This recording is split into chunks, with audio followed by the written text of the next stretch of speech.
Bonjour, mesdames et messieurs. Sont encore moins 20 minutes du 8 décembre 2007. Et à nouveau, je ne peux pas m'endormir.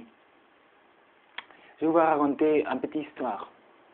Petite histoire d'un homme qui est arrivé à Genève en cherchant de faire sa vie de manière normale. Moi, par exemple. Mais j'ai trouvé des criminels dans la police de Genève. Et j'ai aussi trouvé des criminels dans la police fédérale. Le problème, vous voyez, c'est que j'ai commencé à déposer plainte contre ces criminels. Et que je pouvais prouver mes accusations de que j'avais trouvé criminels dans la police fédérale et dans la police de Genève. Donc, la police de Genève, la terroriste police de Genève, a essayé de me provoquer à commettre des crimes pour pouvoir m'accuser. J'ai passé le test, je n'ai jamais commis aucun crime et je ne le ferai pas. Mais ils avaient besoin de me placer hors de circulation. Donc un criminel de la police de Genève a menti, a commis parjure, a inventé une accusation et a déclaré devant un juge, M. Thierry Luger, que j'avais envoyé un SMS à l'Argentine en disant que je voulais me suicider. Le criminel juge, M. Thierry Luger, sans confirmer l'envoi de l'SMS, sans demander aucune preuve de la part de la terroriste et criminelle police de Genève, automatiquement ordonné que je sois placé dans Belle-Île. C'est une détention illégale. Ce terroriste d'État, ici, en Genève, dépositaire de la Convention et Déclaration universelle des droits de l'homme.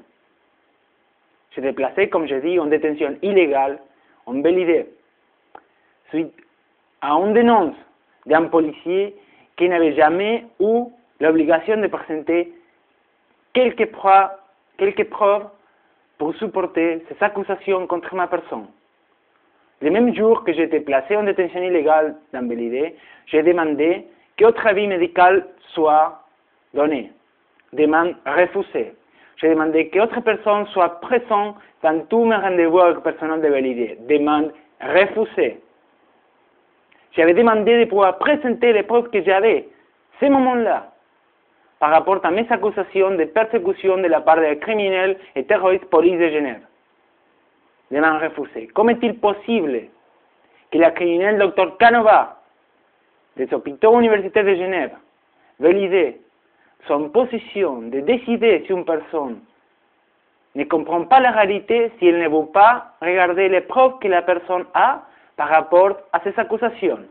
Comment est-il possible que le criminel Dr Berchi de Belle-Île, hôpital universitaire de Genève, soit en position de décider si une personne a qui rester enfermée, emprisonnée illégalement sans avoir écouté la personne?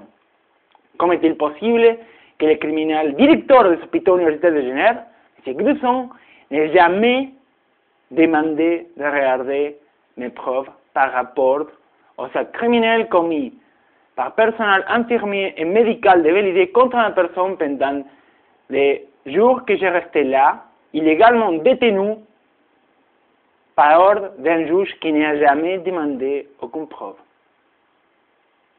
Ça peut arriver seulement en Genève.